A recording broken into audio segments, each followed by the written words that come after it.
He's the voice you trust for the teams you love. You're listening to Marc Daniels and the Beat of Sports. Happy Friday, and welcome to the Beat of Sports.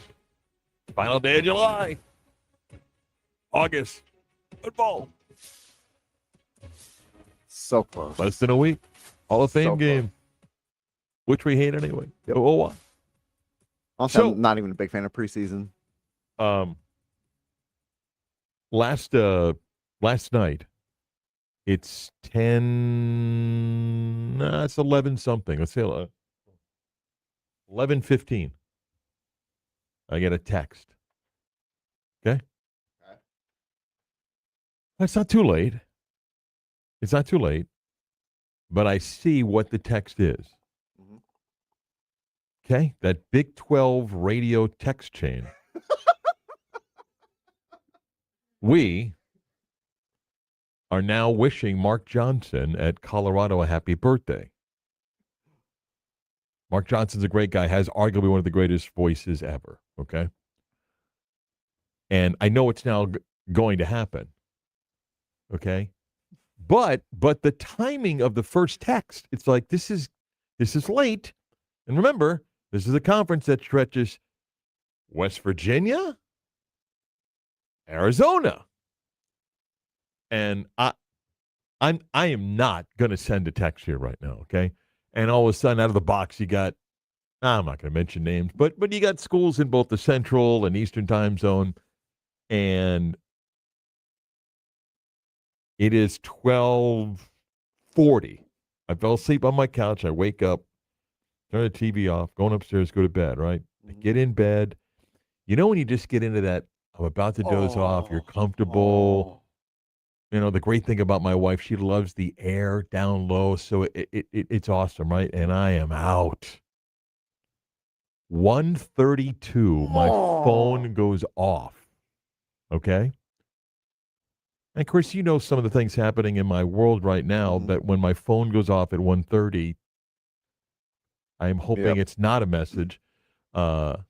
So I go to grab my phone. It startles my wife. Happy birthday, big guy! Because someone in the Pacific time zone is wishing Mark Johnson a happy birthday. Happy birthday, big guy! By the way, have you wished him a happy birthday? No! So I sent Brian Estridge, who's the head of this clown group, and I'm in the clown group here, and Brian's an awesome guy, the voice of TCU, and great guy. So this morning I sent a text message at 8:30 our time, and he's in Fort Worth, and I said, I hope I'm waking you. And I said, new rule, birthday text, and then I put the sarcasm, which I don't get, joke, because I go, birthday text.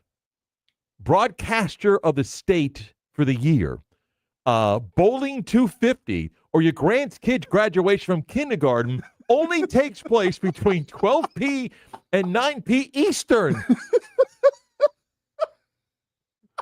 Yeah.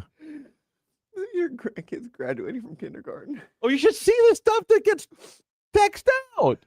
That's fantastic. Yeah, it was like 3 weeks ago. Hey, congrats. I'm like, I'm late to something. It's like so-and-so's grandkid just I go, who cares? I don't care. Yeah. Oh, that's great. Yeah. One of our guys, I'm not kidding you, won a local bowling tournament, and it was like 15 text messages. I'm like, one, he doesn't look like he can bowl, and two, what was the winning score? 143? What are we talking about So here? if I enter a bowling tournament and I win, you don't want a text from me? 1:32 in the morning, the text message. Rough. Yeah. You can't just mute the conversation. But here's the point. I get it. It's 10:30 where you are. You don't stop and pause and go, wait a minute. This is probably really late over there. Like, come on.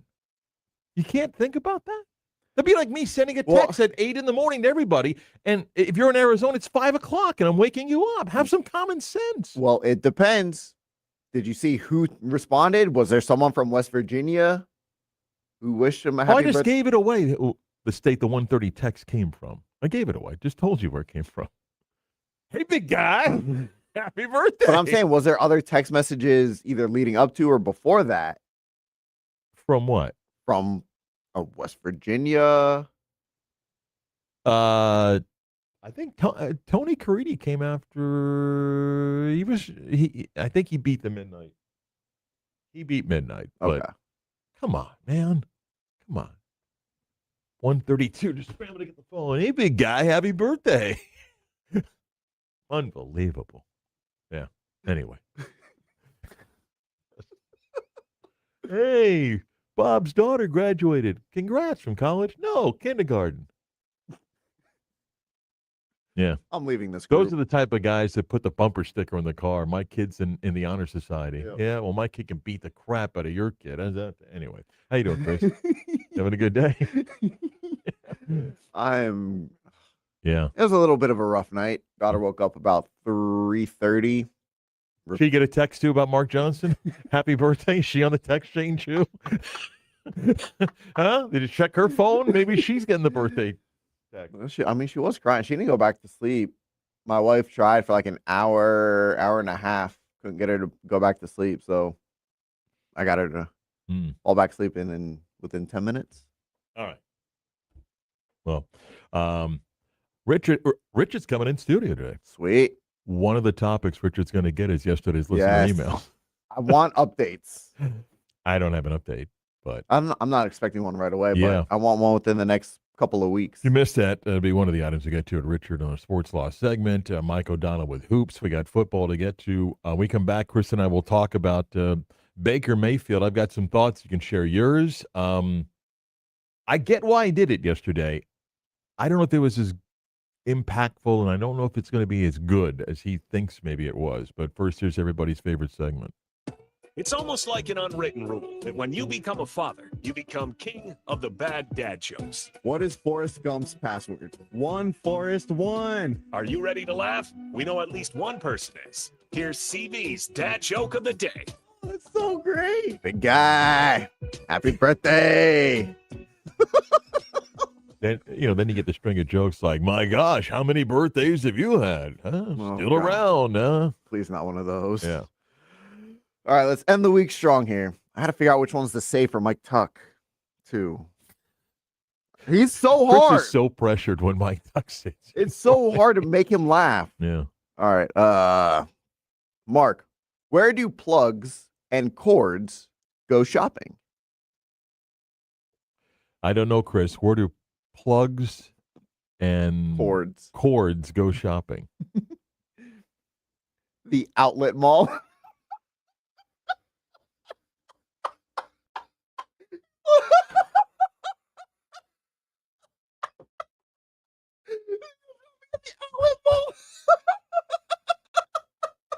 That's pretty good. I'll give you one. That's pretty good.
You can't spell sports talk radio without Marc Daniels. This is the Beat of Sports. Yesterday, towards the end of the program, and by the way, you can listen to us at 96.9 FM, 740 AM, iHeart app. Free to download, make it a preset button anywhere in the world. You can listen to us, watch the video stream, use our YouTube page, 96 in the Game Orlando. Click on the live button. Watch the show. You can also access the stream on Twitter at 96.9 Game On, and you can always listen in podcast form. Beat of Sports on Demand. At the end of our show yesterday, Baker Mayfield had just completed his 12-minute sit-down with the media, and we got a little bit of a clip, I think, before the show ended yesterday.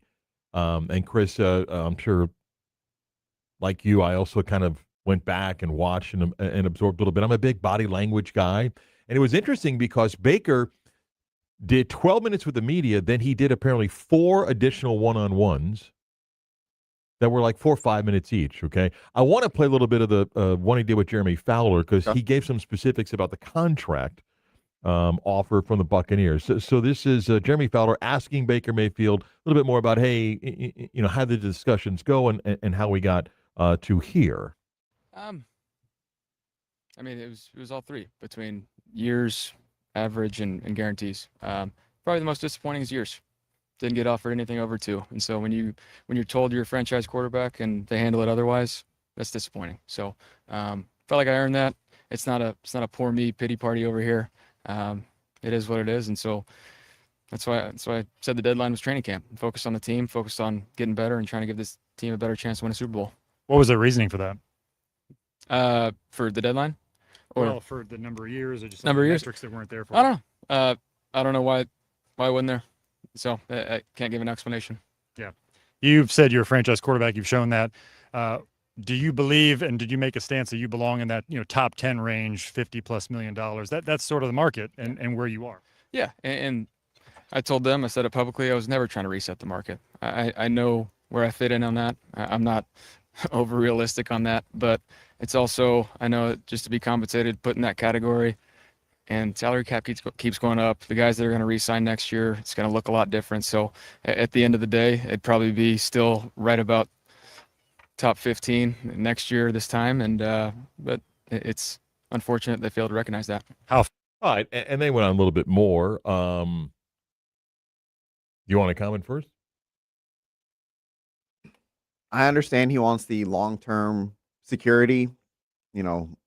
Outside of his first few years with the Browns, he's kind of bounced around from Cleveland to LA. Now he's with Tampa. Stop in Carolina. I get the security, but Had that game with the Rams. I mean, that was incredible. Yeah. But he's 1-2 in the playoffs. Again, that if the Bucs don't have that collapse at the end of last season and lose the division to Carolina, I think Baker Mayfield is sitting here right now with a new contract. And I don't think the Bucs. Okay, but can I stop you for a second? Mm-hmm. A new contract of what? 5 years? Averaging 50, 51, 52 million, 160 of it guaranteed? I think it's closer to what he wants. Mm-hmm. And I think he would have been okay with it. Okay. But now he had to play. Now he's got to play out the last year of his deal. He's got to go once again prove himself. And again, you can't have the collapse that you had last year. And the Bucs did not do themselves any services by coming out and saying how much they love Baker Mayfield publicly and saying that they want him there long term. And then to, I guess, according to Baker, only offer him a max of 2 years. You're kind of shooting yourselves in the foot. No? Well, first 10 o'clock hour, WYJ Orlando, WJR, HD2 Cocoa Beach. So let me be pro Baker for a second. Mm-hmm. All right. He's been productive during his time in Tampa. Mm-hmm. If you look at quarterbacks of other teams that have recently got deals done, his numbers stack up, and we can always go stat picking. We can always find the stats and go, say, look, he's top 1, top 2, top 3. When you think about, Trevor Lawrence and Jordan Love, in that group. Okay, you go stat picking. You can also come back and go 2-7 last night. Okay. He can come back and make the argument, and I'm going to give her credit. Jenna Lane of ESPN put this up. He played with a sprained MCL, PCL, bad bicep contusion, AC joint shoulder sprain, injured 10 of 17 weeks. Jalen McMillan, Chris Godwin, Mike Evans missed a combined 30 starts. Offensive line missed a combined 32 starts. Bucky Irving missed 7 games. And Kate Otten missed a game as well. And go, yeah, that's what he had to work with when a team struggled down the stretch. The other side of it, and the Buccaneers side of it, and I'm going to be the broken record that I've been for the last 3 days. But let me start this way, okay? The following teams sign guys to big contracts. Ready? Okay. Or players, okay? Russell Wilson, Deshaun Watson, Kyler Murray, Tua Tagovailoa, and Kirk Cousins. Did any of those work out? No. And again, I went name picking here. Mm-hmm. I can put in Daniel Jones and his deal. A mistake that teams make, and maybe the Bucs are learning and don't want to make that mistake. But I think what we've done with the quarterback position in the last X number of years, and I don't know what X is, 4, 5, 7, where we're just drafting guys the first round and pressing reset. If you don't have a quarterback, or if you have a quarterback that you believe you will not win the championship with, then why would you invest the type of money that these quarterbacks believe they're worth to commit long-term dollars to them? And the answer is, well, not everybody gets to have the Super Bowl contending quarterback. If you don't believe you can win with him, why would you give him whatever the guaranteed amount of money is? And what I think, like I said the last couple of days, I think the Bucs like Baker Mayfield for a couple more seasons. I don't think they like Baker Mayfield in year 4 or 5. They say, well, you know, who's to say the production declines? It has. It has. Again, we can go stat hunting, and the body of work the last 3 years is used to compare to Love and Trevor Lawrence, but the body of work last year, well, he had all these injuries. I think the Bucs are telling you, if we pay him what he wants, are we that much better as a team? Are we closer to winning the Super Bowl? Baker Mayfield believes absolutely that they are.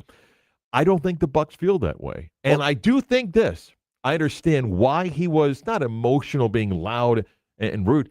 I understand why he was emotional defending himself yesterday. I think the Bucs, to some degree right now, are a cratered team with Vita Vea's situation needs to be resolved. Mm-hmm. And Baker, assuming that neither side comes to that both sides don't come in agreement, I don't care what anybody tells you. Well, it's on your mind the whole year. Let me ask you, do you think the Bucs believe that they can't win with Baker Mayfield, or that they can't win with Baker Mayfield as a team is constructed now? Yes and yes.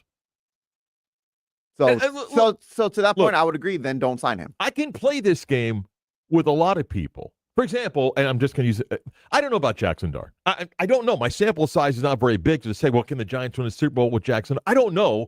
He's rookie now, second year. Mayfield's been in the league for a while. Mm-hmm. Is he adequate to help you win games? Yes. But how many teams can you look and go, they're not winning with him at quarterback? They're not.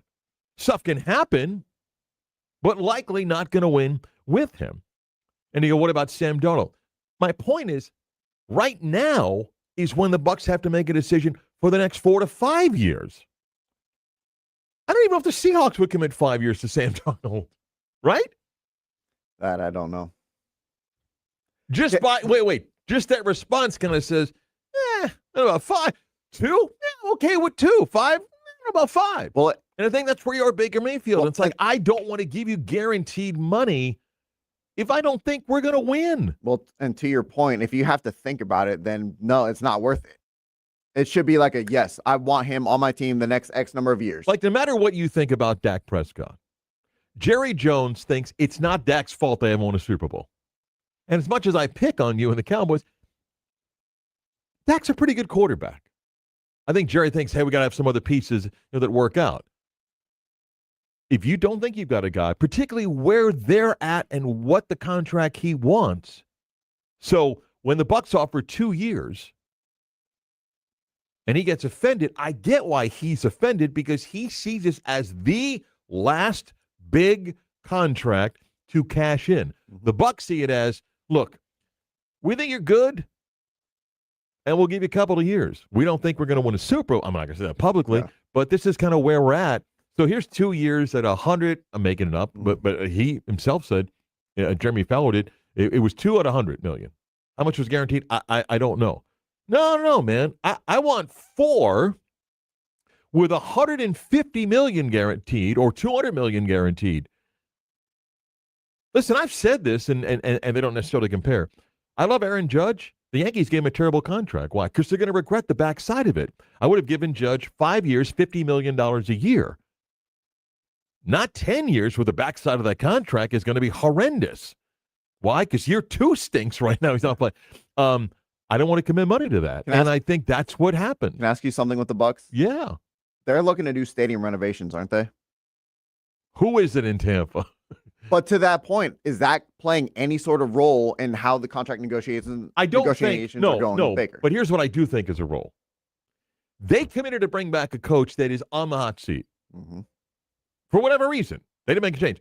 So you're bringing him back. What if it doesn't work out?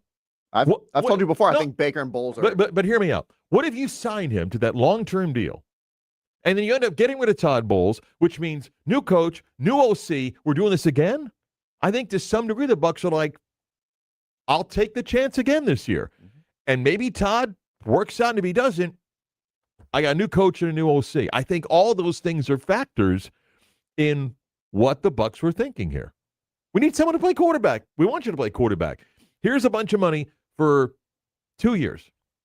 Now, what I don't know is it really a 1-year deal and the second year's not guaranteed? I don't know. But to me, the Bucs are clearly telling you, we like you. We don't like you for 5 years. Well, to me, a 2-year deal says we're drafting a quarterback high in next year's draft. We want you to kind of train him up, and he's going to replace you. He's not you. Interested in that. And that's what that 2-year deal says. Okay, well, here's where we are. And I think they're in a bad spot. I think the Bucs are between the Vita Vea situation and now this. Vita Vea is not playing a snap for the Bucs this year. But right now, that doesn't help your locker room. And him playing this season with this, the story doesn't go away. It doesn't go away. If he plays poorly, hey, Bucs were smart. If he plays well, hey, Bucs made a mistake. It's a story all year. It's a story all year, and I don't think those work out. I don't. I get what he wants. I understand it. I understand, I think, where the Bucs are as well. And we'll see. Richard Hale in studio for a Sports Law segment next.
Time now for this week's Sports Law segment with Richard Hale.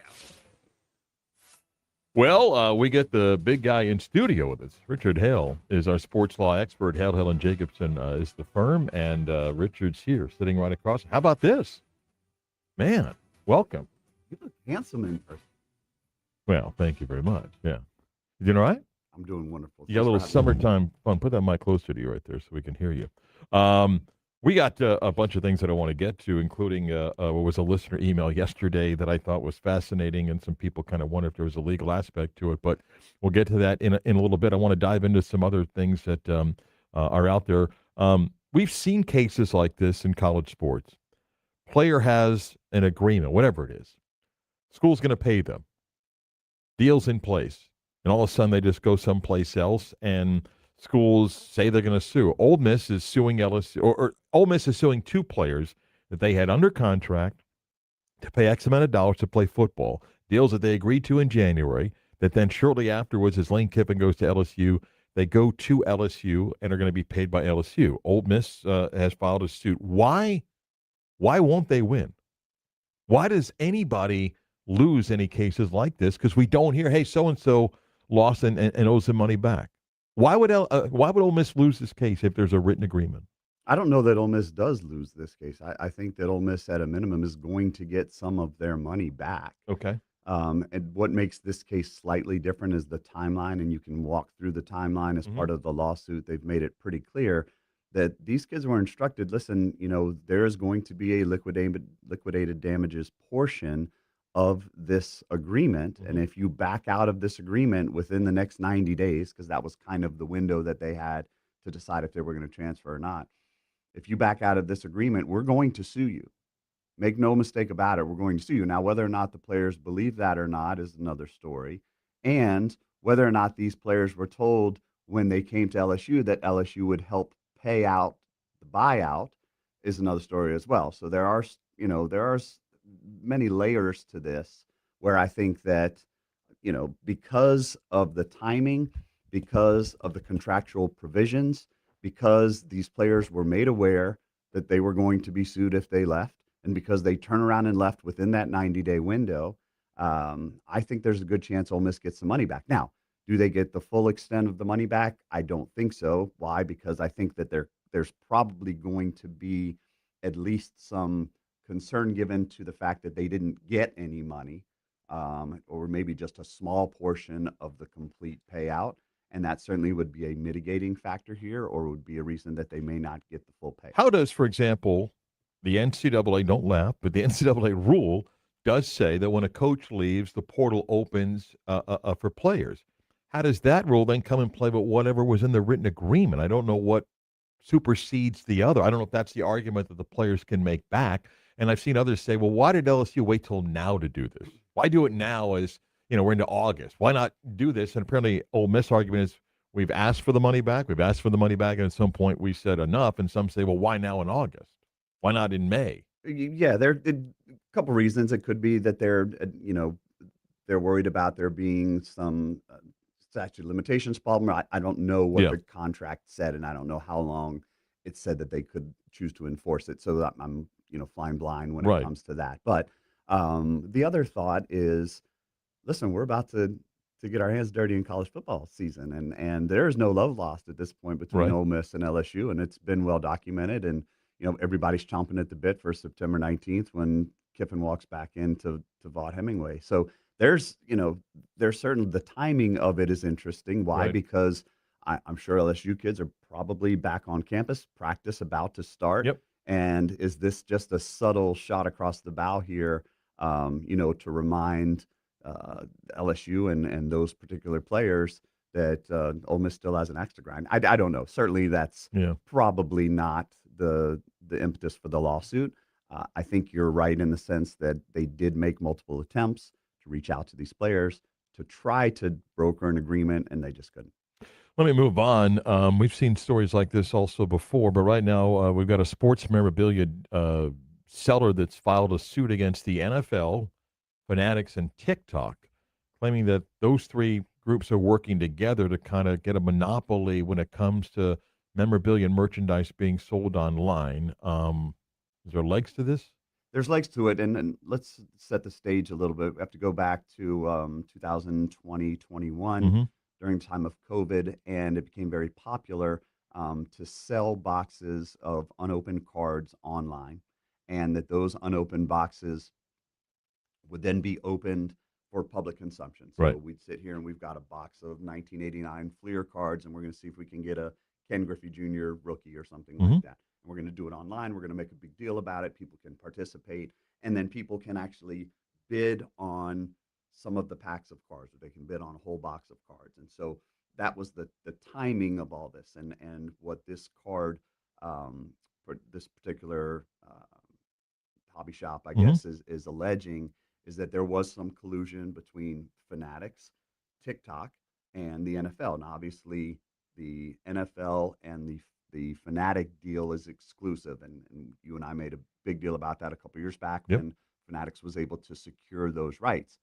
What we didn't know was that there was this other piece here, that piece being TikTok, and what they were allowing to be streamed and what they were, holding back or not allowing to be streamed. And the allegations here is that TikTok ended up colluding with Fanatics and ultimately with the NFL to only put certain streams out there. And obviously, that was to the detriment of some Yeah. of these smaller card shops. And so we'll see where this goes. I don't know that it has. We'll have to see if other people get on board. We'll have to see if they were able to add some additional plaintiffs here, and maybe there's a more of a grassroots campaign behind this, and then we'd see some momentum to the lawsuit. But for now, it sticks, and we'll see where it goes from here. The Fanatics' power is incredible. Well, I I think mean, that Michael Rubin's built is unbelievable. Now, I don't know if it's, I mean, he's developed a monopoly and want us to wonder why that's allowed, but when you look back, there were some strategic moves that were made along the way. They positioned themselves to corner some markets that I think were either undervalued or undertapped. And when they did, and they were able to secure that partnership with the NFL, the thing took off. I mean, it's amazing now what it's become. all right. I sent you the details of the emailer yesterday, and for those that may have missed it, let me quickly set the stage here. It's a listener of our show. His wife's cousin lives in a Midwest state. Couple. They go online because there's a yard sale, and in order to see some of the antiques that are available, you had to go online and register an email, and then open you up to see what was for sale. There's a break front units piece of furniture that goes against a wall, doors and drawers and all sorts of stuff. They go out, they love it. They pay $1,300 for it. They bring it back to their house. Recently moved into this house, set it up. They love it. And like a week later, after the garage sale, they want to paint the room that it's in, and they begin to try to move the break front unit. It's a bit too heavy, so they're going to take out the drawers to make it as light as possible. They take out the drawers and set the drawers aside, and they recognize that there's an envelope on the bottom of one of the drawers. And lo and behold, there's another envelope, a manila envelope on the bottom of the drawer. Husband peels off one, opens it up, and inside is $3,000 in cash. Opens up the next one. There's a note on top that says, surprise, here's an extra $10,000. No name, no nothing, and there's $5,000 in that envelope. So not 10, there's actually 8,000, but the note says 10,000. They don't know what to do. They panic. The couple sits and decides for the weekend, just put money in the bank, leave it there. 1 week goes by, 2 weeks go by, they think nothing of it. They don't touch the money. The money sits in an account. One day the wife is doing work at home, and there's an email that comes because, again, they registered an email when they went to get access to the items, and it says, hey, there was something special to our family, I believe, somewhere on the unit that you bought. Can we please make arrangements to get it back? It doesn't specifically say they're looking for cash, nothing, and they don't respond, the couple. Another email comes, they don't respond, and finally, apparently the sister of the seller says, hey, the item shouldn't have been sold, and we know that there's cash that was left somewhere in the unit. We'd like the money back. What does the couple do? Right now, they've done nothing, haven't responded. So, several things here. Is there any legal obligation for the couple who paid the asking price for the unit at $1,300?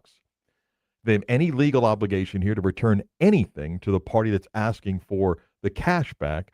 And is it their cash because it was on the break front unit? No, there's no obligation on them to return the cash at all. Now, this was an as-is sale. I would imagine that there is some language in.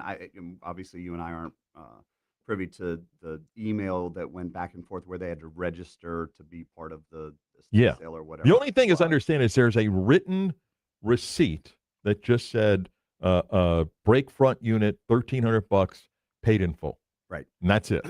So let me preface this because your question was, is there a legal argument Yes.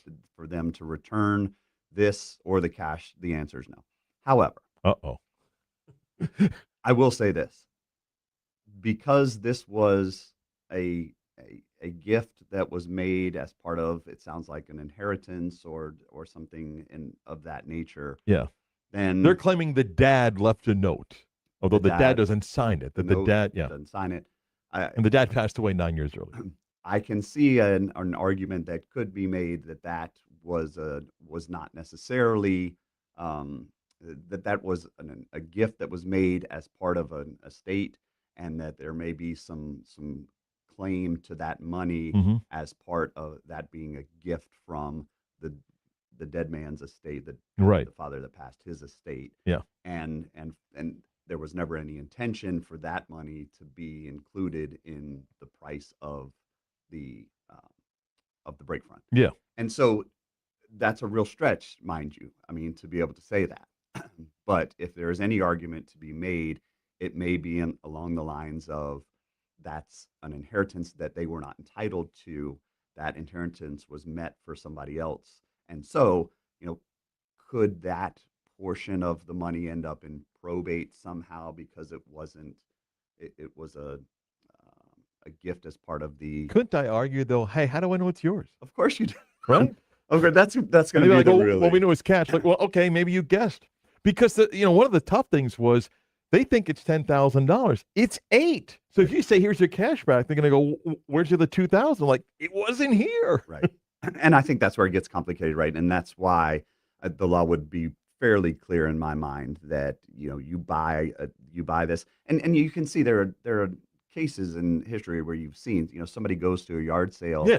they buy a painting, and then behind that painting is the Declaration of Independence, right? An original copy, and the person. Kind of a national treasure reference here Yes, again. but so there have been cases before where, yes, indeed, now I think where it gets a little sticky, and you've probably seen these cases too. There's a famous show on TV where they sell the storage lockers. Yeah. Right, and you have seen cases before where somebody will end up buying one of the storage lockers. They find a safe in it, and it has Right. $1.5 million. Oh, we had the guy at the thrift store that ended up buying the Wilt Chamberlain 72 warm-up jacket that he sold for like $72,000 or something like that, $72,000. But once I purchase it, I mean, they have no legal obligation, right, to give anything back. None whatsoever.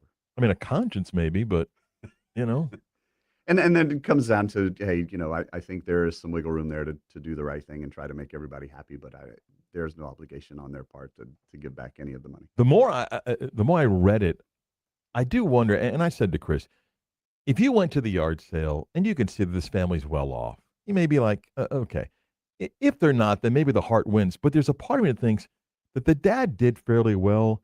I'm not saying he's joking with the family, but I wonder, did the dad say, I wonder how they'd handle if I put a note that said 10,000, there's only 8,000 there, and then they argue among themselves. I just kind of think the dad may have played a joke on everybody. And they had it for 9 years. 9 years. No one said anything. And I don't know who, apparently, and I don't know if the mom is still alive or somebody said, hey, how could you sell that unit because your dad left money? They're like, I'd be ticked off. And you waited 9 years to tell me this? 9 years? Right? Yeah. Tell you what, Put that $9,000 in the bank and earn interest for 9 years. Tell you what, this weekend, I'm busting up everything in my house to see what's behind and so forth. Thanks, Richard. Hit up garage sales. Yeah, thanks, Richard. Appreciate it. Take care. Mike O'Donnell talks basketball with us next.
This is Step Back 3 with MOD. Straightaway 3, it's it. Let's talk college hoops. Let's talk hoops with college basketball analyst Mike O'Donnell. We talk basketball on these Fridays. Mike O'Donnell has kind of joined us even in the summertime, and a lot of stuff for us to get to in the world of basketball. Mr. O'Donnell, good morning. Happy final day of July to you. Mr. Daniels, the smell of college football is in the air. The hint of fall, and we had to go pick up uniforms, school uniforms, and school supplies, and all that stuff. I mean, it's kind of a happy, sad time, man. It really is. I could use a couple more weeks of summer with the kids. You a big school supply guy? I don't know how I would categorize myself as a big school supply guy. I do remember as a kid how much I loved, going to get school supplies. I was a big pen guy. I'd like to have a great assortment of pens. That was a big deal for me. Any particular ink? Were you blue? Were you black ink? A favorite type of... no. Black was the default ink color. Did enjoy a blue from time to time, depending on the color of the blue. But that Uniball pen. I forgot what particular pen it was, but you could actually. You could kind of pop the top off the cap and maneuver the spring to where you could essentially shoot the top of the cap off. It became like a pen. Oh yeah. You know what I'm talking about? Yeah. Who didn't play that? Yeah, I always had to have a few of those in my arsenal. Now I never did it in class because I was a good kid. I never wanted to get in trouble, but recess, you know what I mean? Lunchtime. Yeah. There's possibility for some roughhousing. Yeah. Tomfoolery. Yeah. All right, let me pivot here. Jermichael Stillwell played for UCF last year, was a key part of their team that went to the NCAA tournament. You did a number of UCF games. Know how he fought through injuries last month of the season. He lived in a walking boot except when he played basketball. Season ends, and like a lot of players, he doesn't have any eligibility, and then all of a sudden these lawsuits pop up trying to get a fifth year. The danger of social media, he puts out a tweet and says, hey, if I get that fifth year, I'm coming back. And I guess you could be gullible and think, well, of course he would. But look, if he was going to get a fifth year, there's going to be a market for him, and let's fast forward, and he's got a graphic up that shows he's committed to Texas Tech. Today may be the day that he gets granted a fifth year of eligibility, and I got an idea what the number is. I've said it before. It begins with a 2. It's not a six-figure number, and I understand frustration for people, but this is the world that we live in. It's the fans that are the constant, the players, and I'm not picking on Jermichael. If he is able to get that kind of money, it's life-changing money. It would be his fourth school that he would go to in what would be 5 years. And I'm sorry, fifth in 5 years, 2 junior college and 3. It's the business. And people can get upset about it, but say, well, he put out that tweet. I mean, come on. If you're that gullible to think we're holding people to tweets in the business world that we're in, that's more on you. Any thoughts? I'll give you the both sides of it. Yeah. Because that's really where my head is at. And I'll happily take a stance on a lot of this stuff. And some of it I don't get all that riled up with. Jermichael Stillwell is an awesome kid. He's an awesome young man. And he was one of the hardest playing UCF basketball players in a really, really long time. He played when he was just banged up, bruised, where a lot of guys would have shut it down. A lot of guys would have absolutely shut it down. And so I have a tremendous respect and appreciation for Jermichael Stillwell. But he made a decision for money. You can like that, you can agree with that, you can dislike that, but that's what the decision was. Where I'll kind of look on the other side of it. Well, college sports wasn't built off of the fandom that we have now. Was not built off of this constant free agency. It was built off of relationship in a basic sense of you have a non-student, a student chooses UCF for whatever particular reasons they choose. That's the school they choose. You hold on to that feeling. You hold on to that moment. And then you go to class. You might be in the same dorm room as an athlete, and you build a relationship with that athlete. Then you grow up and you graduate and you become a donor and season ticket holder, and there's a long-lasting relationship that is different than pro sports. And that is still a lot of the base for the major donors and season ticket holders and supporters of college sports. And if we keep getting to the place of, hey, if I get extra eligibility in that nation, I'm coming back. I want this. It's not going to happen all at once, but there is going to be an eventual trickle-down effect of people just kind of checking out. And I don't think that's healthy. And by the way, people aren't checking out because they absolutely hate or dislike JaMychal Stillwell. It's not a JaMychal Stillwell situation, but it is going to happen gradually. And then it's going to be all of a sudden we're going to look back and we're say, well, where's the fan base? Where's the consistency? We've lost some of that. And I believe that's beginning to happen. And it's not JaMychal Stillwell's fault. I totally understand it. I get the reason. Would I have liked for him to stick to his word? Yes, because besides being a UCF graduate, I think there is something to be said for just personal reasons of how I would want to orchestrate my life. If I say I'm going to do something and commit to something, I would like to follow through with that. I also simultaneously understand at this moment in a kid's life, when you throw those type of dollar figures out there, how that is life-changing money. I just feel like if you're going to say that, you should follow through and do it. But I also am not angry at him, nor do I fault him for taking that cash. And I guess that's where I sit, Mark. I don't know if people can call that wishy-washy. I understand both sides. And I just think execution of how we're doing a lot of this may not be where I would go. So I agree with you, but I'm agreeing with you because I think we're experienced adults, meaning we've had more life moments than the 22 to 24-year-old that lives in a social media world where the priorities of image and social media is different than, for example, you and I, as you grow up and you have kids and you have a professional career. Right. So I have the same feeling as you, and yet I look and I go, but if I'm 20 blank years old and I live on social media and I'm posting, taking pictures, and by the way, and I'm not giving away secrets here, he got paid. Likely, I don't know this fact. He got paid for that post to go up at his new school if he gets the eligibility.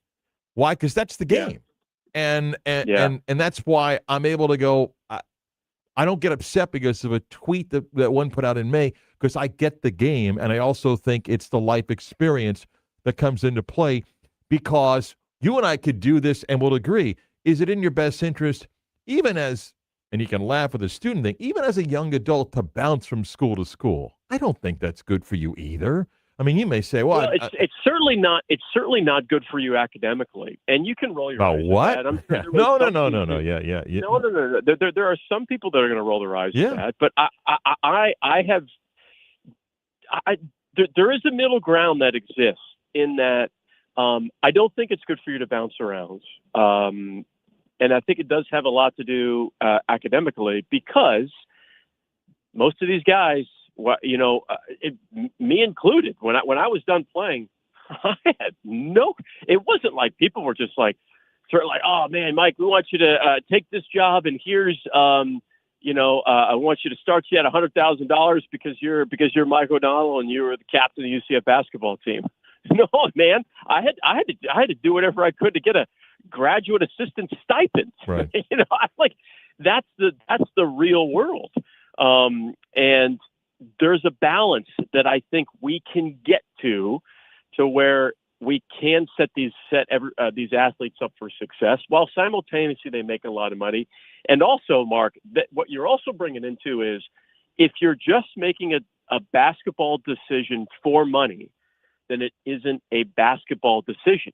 And I think people get confused with that. They say, well, you got to take the most money because we're adults and everybody chooses the most money all the time. I understand that. I'm at a point now in my life and how I like to orchestrate where I don't make the decision for more money all the time, because it may not be the best decision for my family. It may not be the best culture that I want to be in. And if you're a basketball player and you just make a money decision, then you're not making a basketball decision. Because ultimately, if you make a basketball decision, the long-term money will follow you more. If you're playing in a system in which benefits your skill set and you're getting a lot of playing time, I think that matters. I think that matters. You want to keep playing for 10 years after college basketball. I would agree 100%, and this is more of a commentary. You can comment, and then I do want to ask an actual basketball question on the court.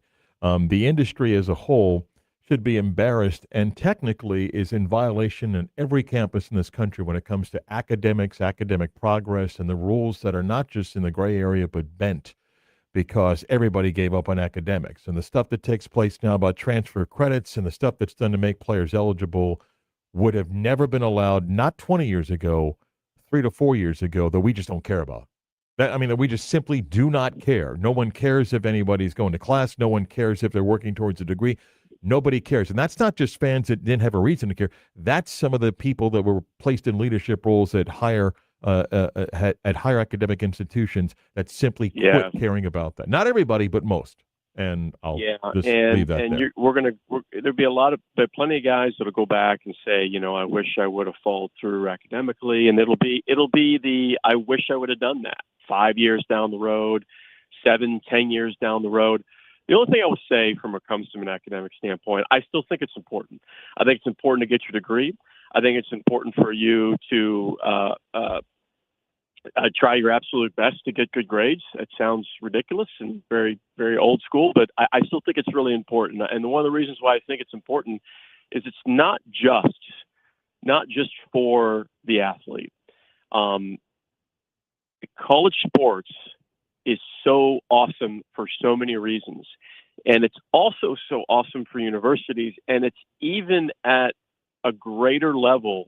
And I'm only going to speak to basketball because I've been a part of it and I've seen it. I'm not going to speak to any other sports. But for basketball, the majority, not all of them, but the majority of players that I played with were first-generation college graduates.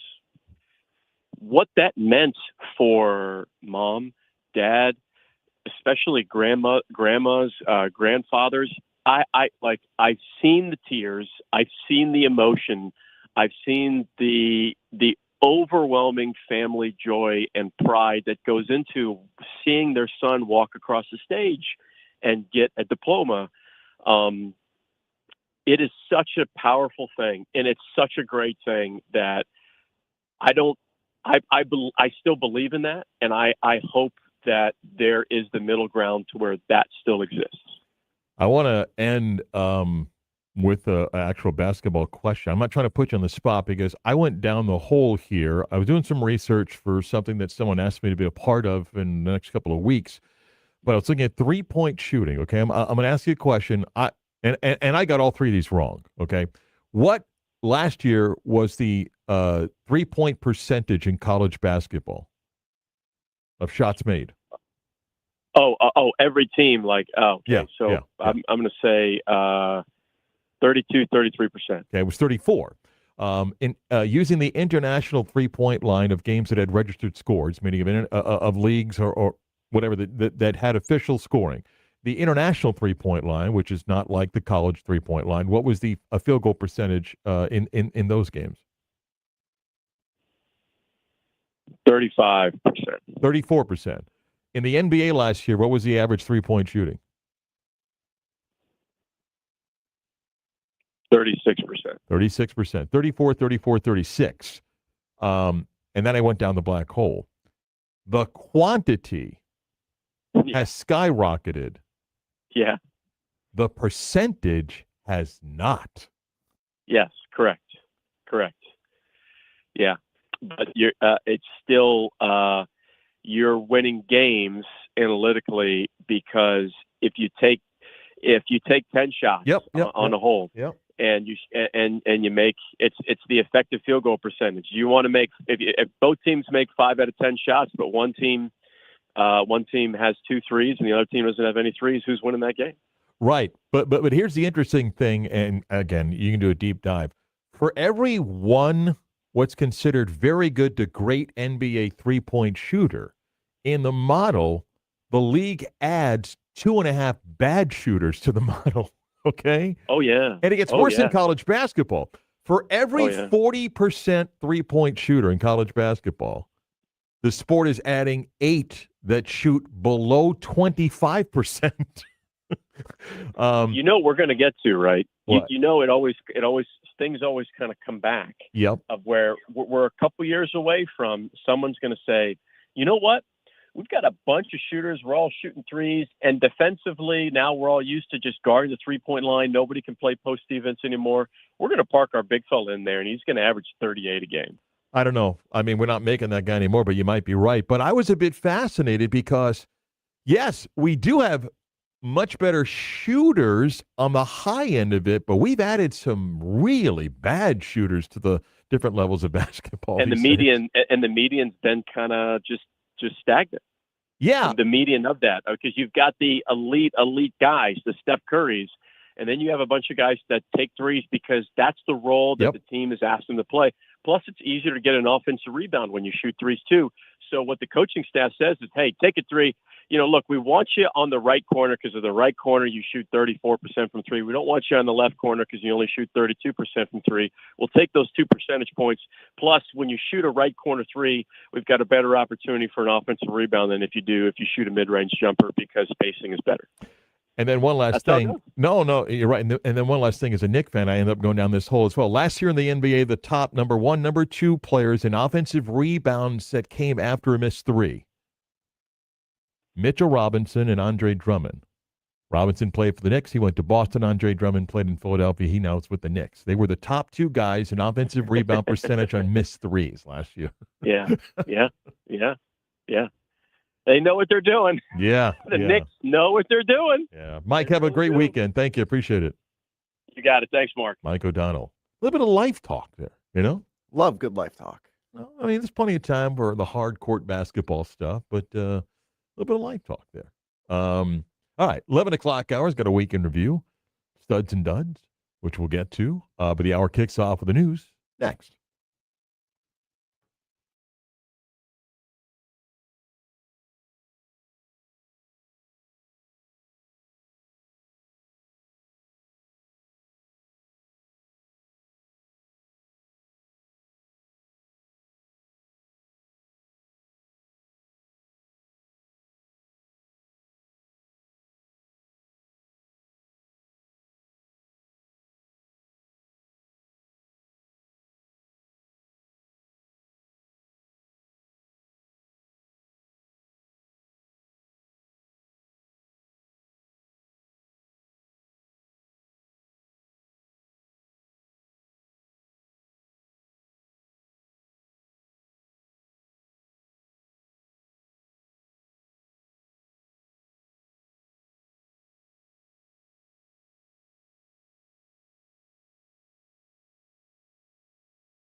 Let's really do the news. Yes.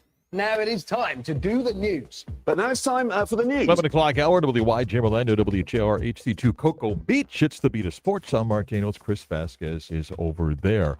Some of the news, mentioned this on the bridge, and maybe not national headlines, but locally, big deal. PGA Tour, you might know, following a little bit, they're going to really kind of change the structure of the tour in 2028, redoing the calendar when it comes to purses, their promotion and relegation. And there was some concern would the Arnold Palmer Invitational remain as one of the elite tournaments. The good news is for 28, it is coming back on the calendar. It'll stay in that series that includes the top players that announced as the PGA Tour did some schedule announcements yesterday. So that's good news locally for that. Not so local, but not that far away. Yesterday, Baker Mayfield spent some time with the media talking about his frustration over not getting a deal done with the Buccaneers and will play this season. Whether he's happy or not, the Bucs have an option to tag him for a couple of years. There's some dead money that would come with that. By the way, the Bucs have done that before with guys, tagged them and had some dead money. It's not like that would be brand new to them. Now, whether that's smart financially, I don't know, but we'll see what happens with Baker. According to his interview yesterday with Jeremy Fowler of ESPN, the Bucs offered a 2-year deal. Fowler later reported that 2-year deal was worth $100 million or a little bit above that. How much of that guaranteed? Mayfield clearly looking for a similar deal to guys like between Jordan Love and Trevor Lawrence and that group that recently got the $51 to $55 million and that 4 or 5 year deal. But we'll see what happens in Tampa, where things may be a little contentious for a while. I don't think either Baker nor Vita Vea, especially Vita Vea. Vita Vea, I don't think is playing a snap for the Bucs this season. I don't think Baker will return next season. Tua Tagovailoa back in camp with the Falcons yesterday after he was dinged up a little bit. Back practicing. Cooper Rush now in a quarterback battle with Tua. I go back to yesterday's shot by Cam Miller. Anytime you bring up Cooper Rush now, it's all I'm going to think about. Unnecessary shot from left field. Get over it. Yeah. Out of nowhere. Gianni Infantino's pitch for a new business model for FIFA is not going over well. Folks at UEFA that oversee European football, CONCACAF, which is the U.S. and down in Central and South America, also openly talking about their frustration and anger and boycotting upcoming events. By the way, the first one that is going to be where you play or not, the Women's Under-20 World Cup, which is not the same as the Women's World Cup, which is next year, does begin in 5 weeks. And if all those that have said they're going to boycott any FIFA event, that would be the first FIFA event that we'll see if there's such a boycott. However, one of the key advisors on the board for FIFA announced their resignation today, saying that he cannot stand by Infantino and others that support this. He's expected to be the first of several to resign at FIFA. Part of me thinks it's exactly what Infantino wants, is to get some of the people that may oppose him out. Let's see. What else do we have here for you? We do have our first preseason game coming up on Thursday, by the way, the Hall of Fame game. There are 2 North American sports teams, Chris, that have gone past the $1 billion mark in annual revenue. 2 North American sports teams. Can you guess what 2 teams they are? Are they both in New York? No. No. Neither. They do $1 billion in revenue. Not profit, but in revenue. Would one be the Cowboys? That would be one. Okay. Second one, the Lakers? Who's the odds-on favorite to win the World Series? See what I did there? Dodgers. Yeah, Cowboys and Dodgers have gone past that mark.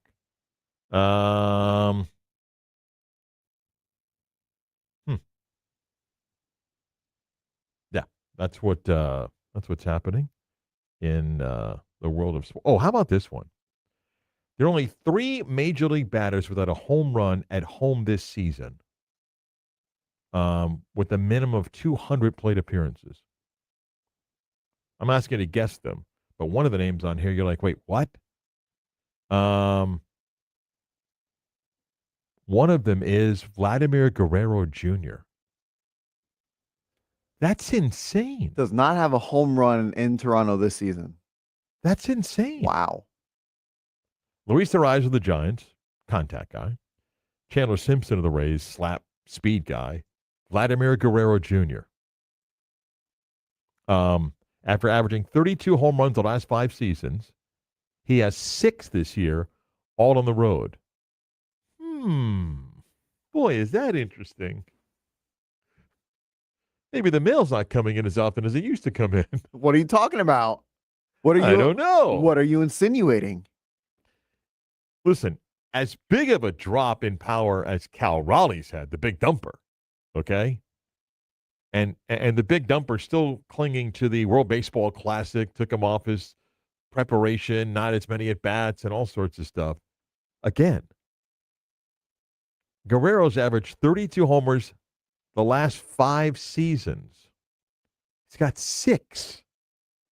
None have come at home. How many games has he missed? Or how many, I guess, better question, how many games has he played in? Let me get you the number here. I want to make sure I'm right. Here we go. This season, he has played in 103. Out of 109. Wow. Yep. Here's this is a story. From 21, came out of the COVID year of 20. In 21, led the league 48, then 32, 26, 30, 23, 6. Yep. Gee, what could it be? I don't know. Yeah. Wow. Yeah. The batting average, his career batting average is 286. He's hitting 265. But a massive drop along the way there. Wow. We come back to Weekend Review next.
Missed anything during the week? What? We've got you covered. Yeah! Here we go! Let's take a look back at the week that was. It's the Beat of Sports Week in Review with Marc Daniels. We look back on the week that was and some of the shows and guests that joined us, and off we go. Brendan Marks on Monday from The Athletic. He covers college basketball.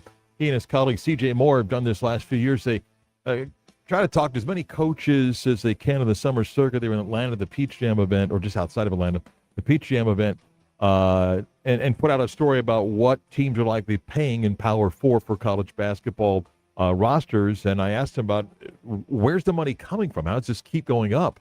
I think a lot of people, coaches, people in the college basketball space thought that spending would sort of peak last offseason because you had the introduction of the House settlement and the advent of revenue sharing, where schools were able to directly pay athletes for the first time. And, that $22 million roughly, for some places, a lot of that is going towards basketball. I mean, the Big East, I think, is a special case, obviously, outside of UConn. They're not sponsoring football. And so, Alabama's $22 million. You can guess what portion is going to go to football versus what portion is going to go to basketball. But at a place like Villanova, they are going to get the quote-unquote football share of that $22 million revenue sharing pot. And so the Big East, I think, has seen a large rise and a large jump in their average spending because of that aspect. But across the board, you're right. I mean, this is coming from donors. This is coming from, multimedia organizations. And there is sort of a race going on behind the scenes, an arms race, if you will, for college teams to find ways like, hey, where are we getting this from? How do we get this clear? There's supposed to be limits on what are fair and reasonable deals. People have to keep finding ways to, squeeze more and more dollars into the definition of fair and reasonable. So you would think that there would be donor fatigue. You would think that this would eventually cap out at some point. But, for rich guys who used to put their names on a library, now they're putting their names on a basketball team. And until they stop or until there's any sort of actionable guardrails put in place, it's kind of hard to see those numbers going down. While the Bucks today deal with the Baker Mayfield situation, Vita Vea back on Tuesday.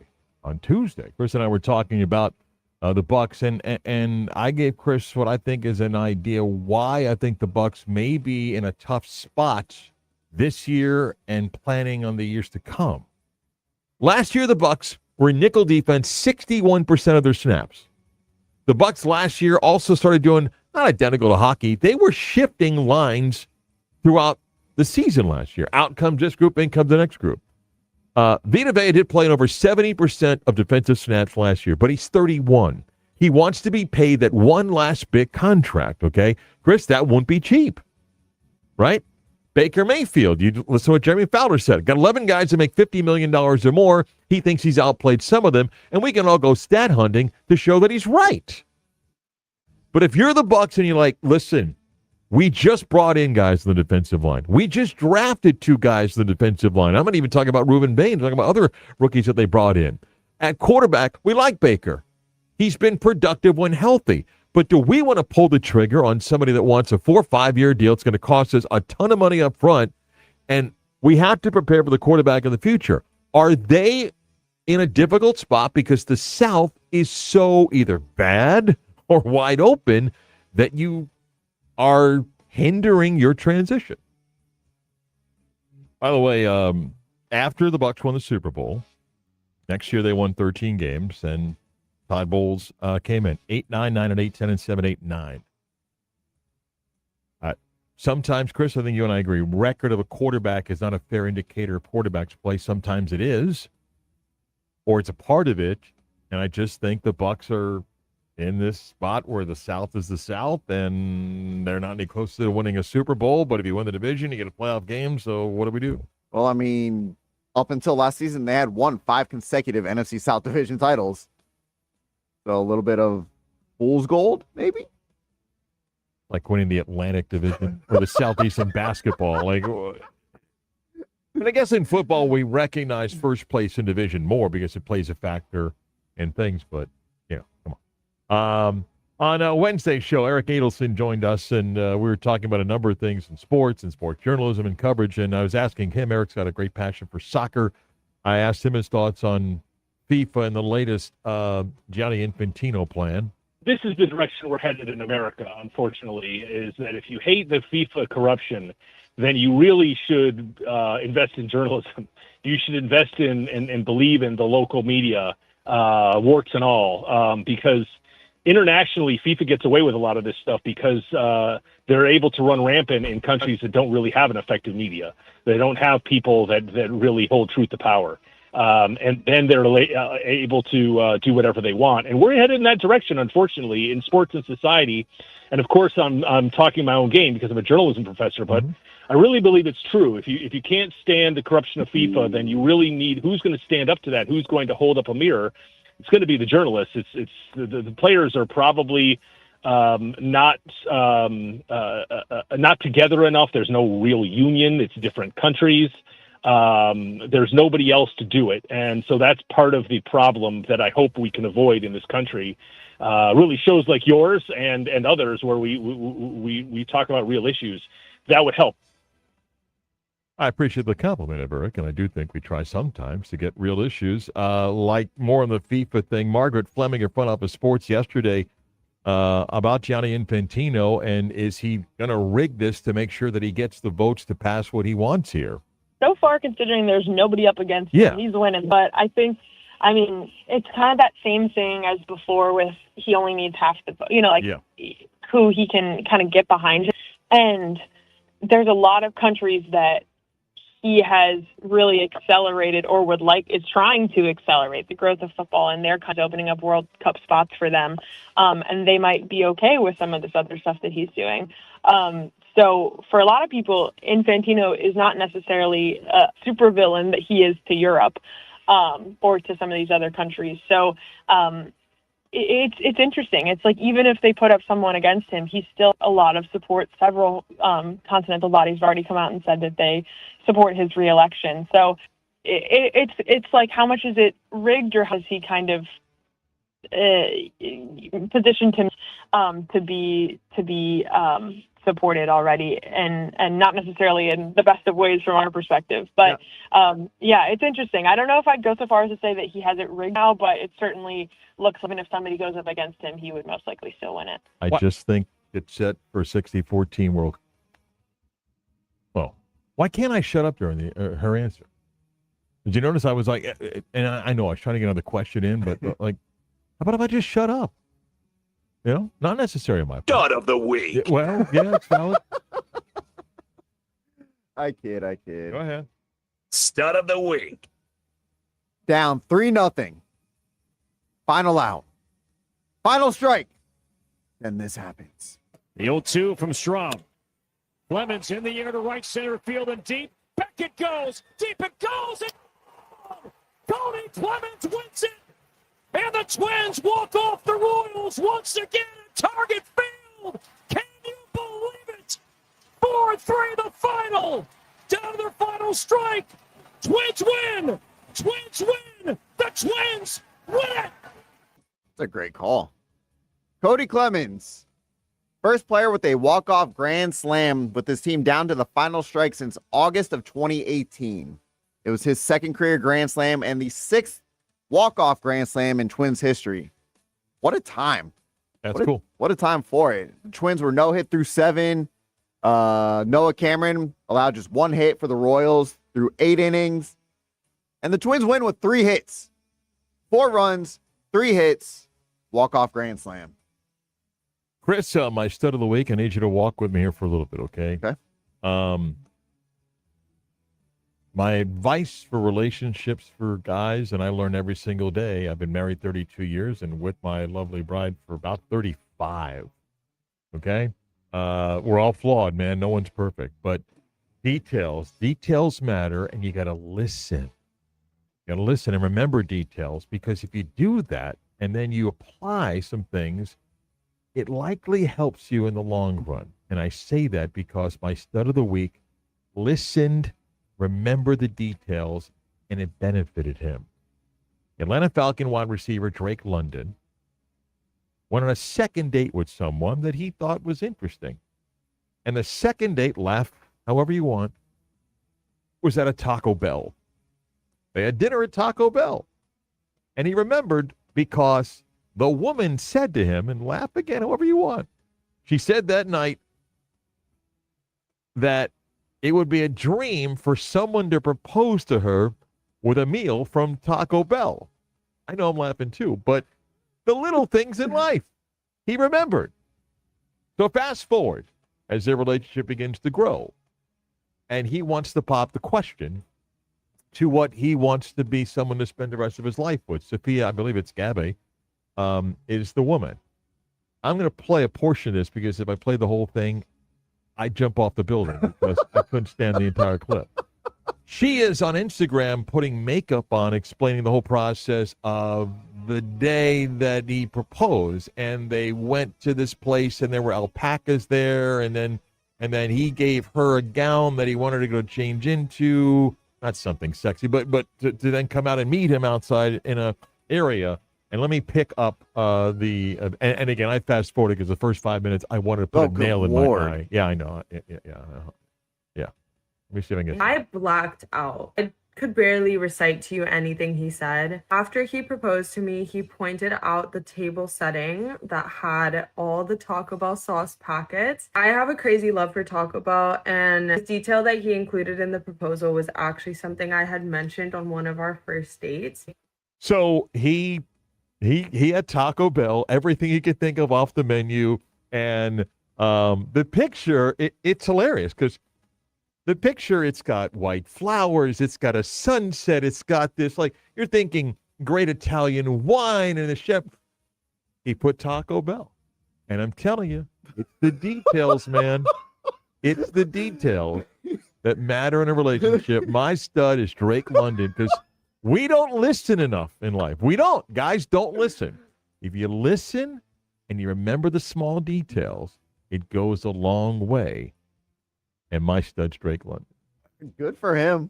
I'm not knocking it. Did you Good see the for him. picture? Have you seen the picture? No, but I'll look for it after this. I mean, you laugh and, clearly he's made money where his bride-to-be now can enjoy maybe other elevated forms of food, but he remembered. Don't knock Taco Bell. Yeah. God of the week. Mark, do you remember a guy by the name of Harrison Bader? Yeah. He's batting 108 this season. He was involved in a crash on Sunday.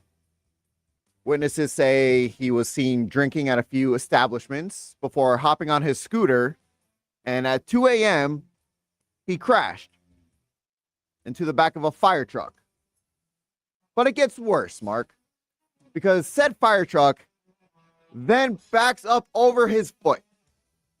The same left foot that he's been dealing with plantar fasciitis in. He was set to fly out to Indy to have a specialist look at it. And now he's going to miss the rest of the season. He's in the first year of a 2-year, $20 million deal with the Giants. This is not his first intoxicated scooter incident, as he had one back. There's another intoxicated scooter incident? He was suspended for 19 games while playing at Florida for being intoxicated and crashing a scooter. What are you doing? One-time Yankee Harrison Bader. Yeah. What are you doing, dude? Do you not learn? No. You're drunk at 2 a.m. You crash into a fire truck, which then backs over your foot. Yeah. Come on, dude. Yeah. Grow up, man. By the way, can I add something? And this is not at any way endorsing what Tony Romo did. Okay?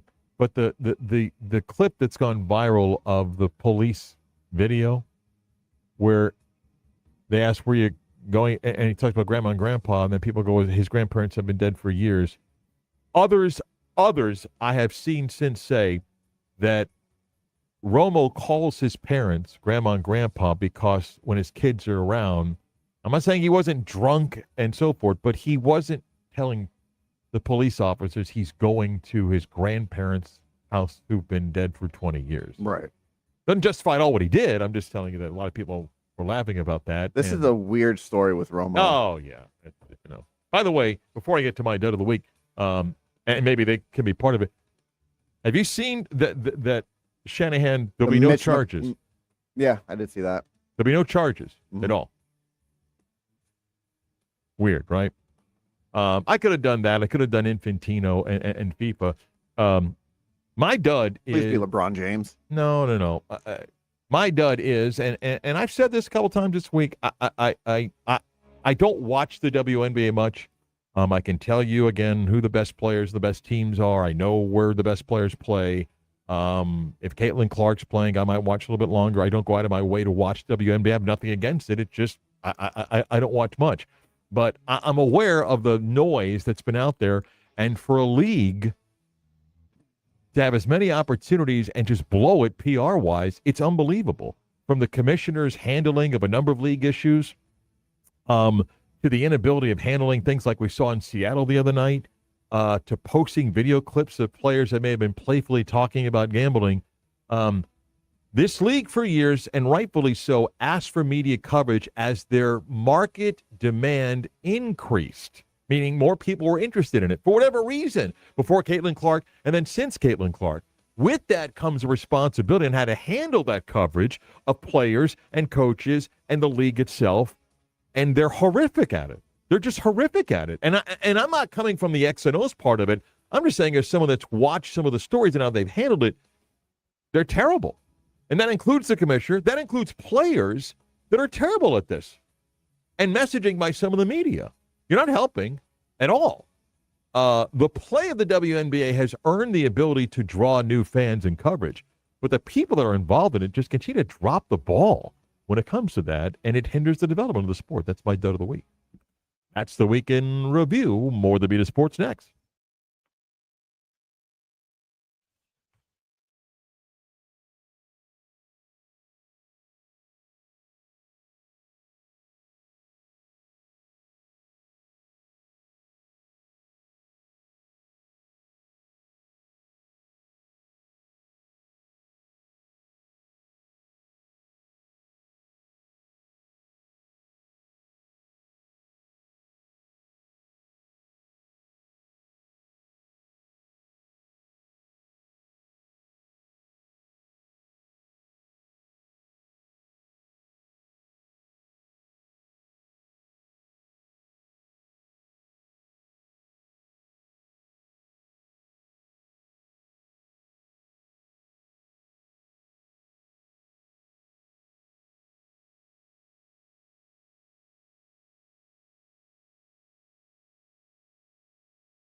The weekend is coming, and we've already seen the script. From the locker room drama to the mind-boggling calls, we're giving you the weekend spoilers on a Friday.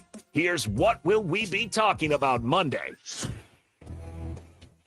Well, Chris, I guess the news you just tell me, the Athletic and Andrew Marchand first reporting, and others just copied his report, that J.J. Watt is going to temporarily replace Tony Romo in the booth. I guess then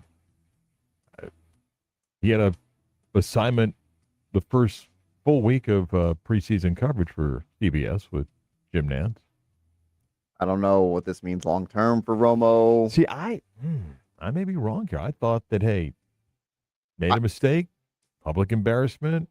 I didn't think anything was going to come of it, honestly. So maybe on Monday, Chris, are we talking about Tony Romo's future at CBS? Is it something?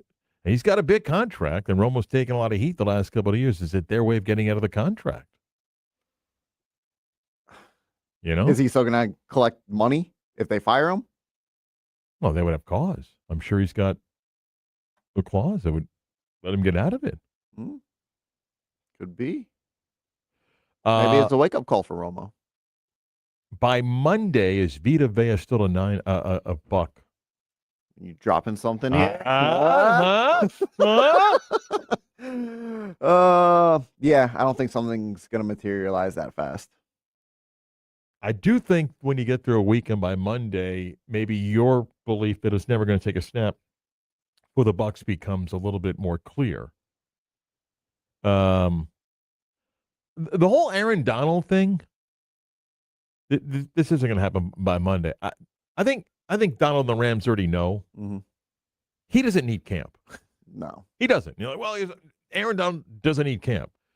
My guess is the Niners will play this out and maybe even into the preseason. Like, he's never going to take a snap in the preseason. The Niners or the Rams? The Rams, I'm sorry.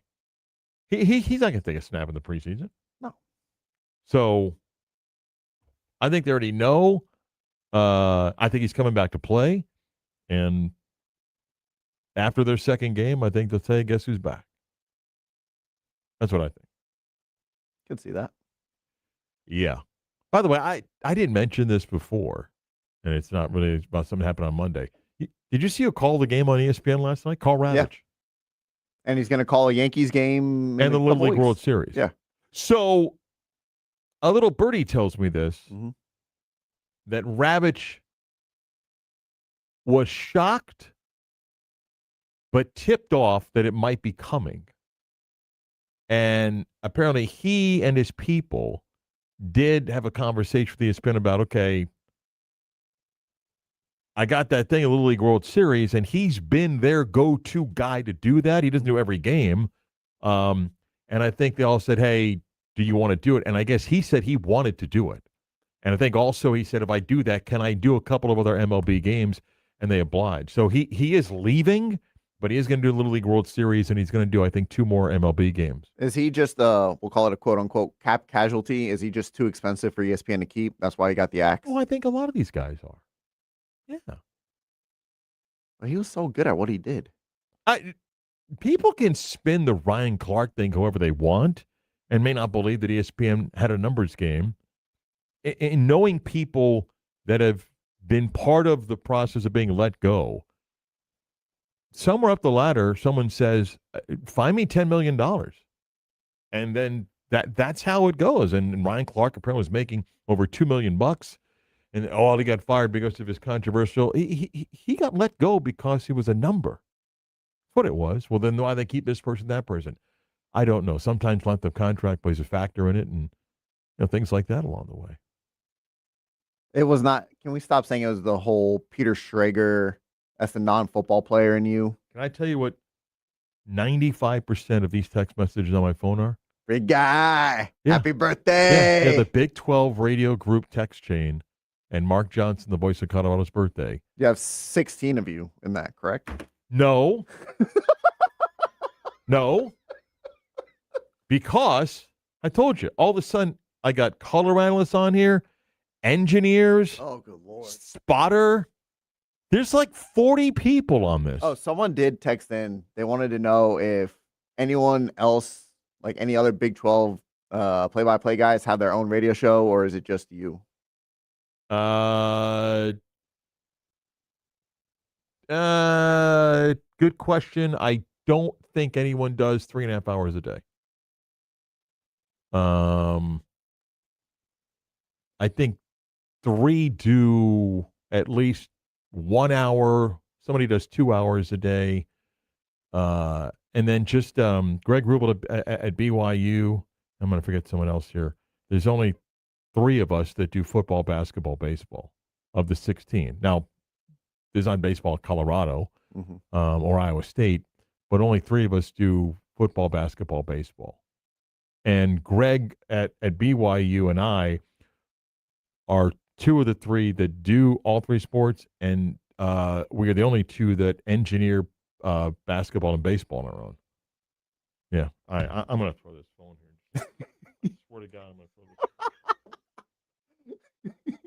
Because, and by the way, at 11, during our last break, okay, I set my, I don't want to be the guy that doesn't send something. Because if you missed this earlier, the first text to wish Mark Johnson of Colorado happy birthday came at 10:32 last night. And at I came at 10:46. At 1:32 in the morning, my phone goes off. I got enough things going on in my life that a text at 1:32 makes me nervous and freak out.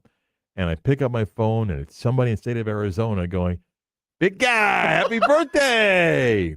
Because we got a 3-hour time difference in this conference. So I sent mine at 11:30, and some of these guys are doing like paragraphs here. Oh, good Lord. Mine was, "Happy birthday, Mark." That was it. How come Daniels didn't send a birthday? Why didn't you send a paragraph? Send a GIF. Oh, these guys that are doing emojis and everything? 100%. Oh, my God. Come on, add the birthday cake, add the party hat, the party favors. Come on. You can't see, but look at that. Oh, my God. Yeah, it's like a paragraph in here. Freaking novel. Yeah. Just happy birthday. That's it. Yeah. Look at this. Look, someone just sent a picture here with this everything. It won't stop.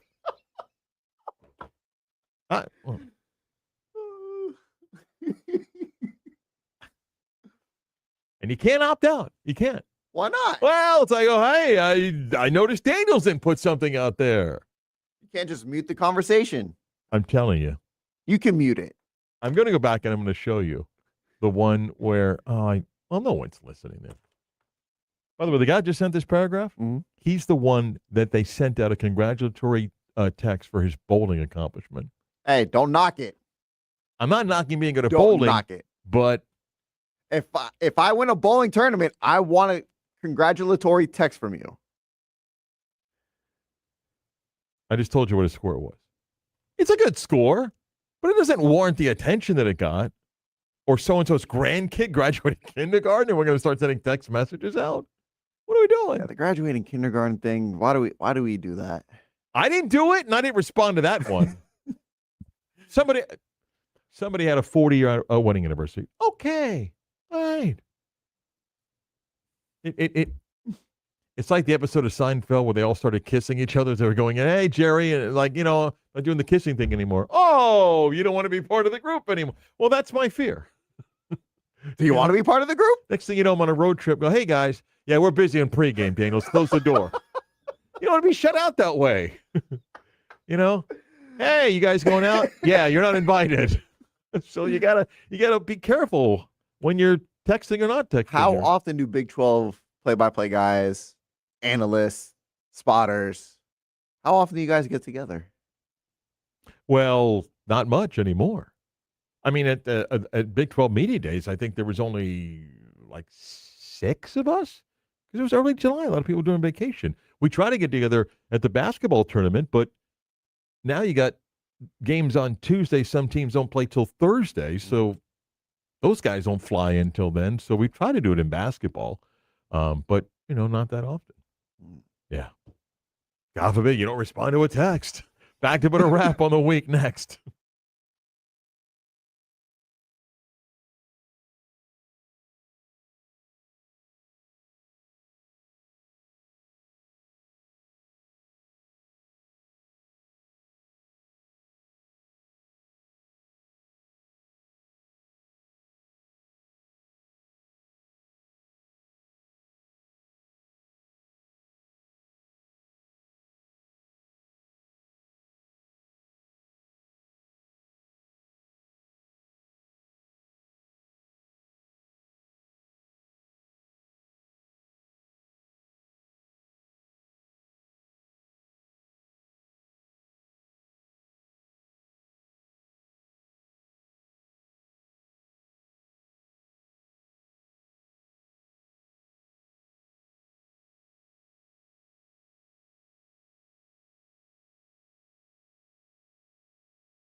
time for the latest news, gossip, trends, and off-the-wall stories.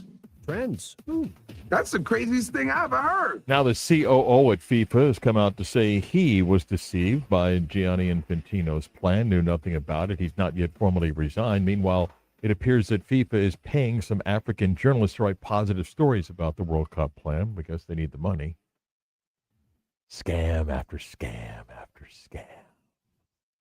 Mike Tuck is going to be here for a few days next week. Might find a little break before we dive into football. So Mike will be here Monday, Tuesday, and Wednesday of next week. I'll pop on for a segment or so to chat, but Mike will be in, and always appreciate when he jumps in. Chris will feel the pressure when it comes to dad jokes.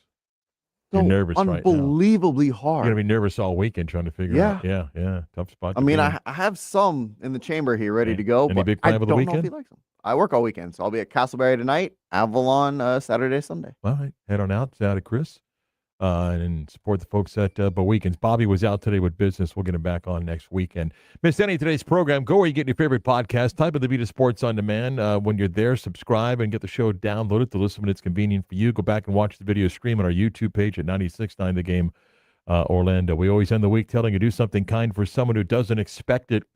They'll appreciate it. You'll feel good about yourself, and it's easy to be kind. Have a great weekend. I'll see you back middle of next week for the Vita Sports.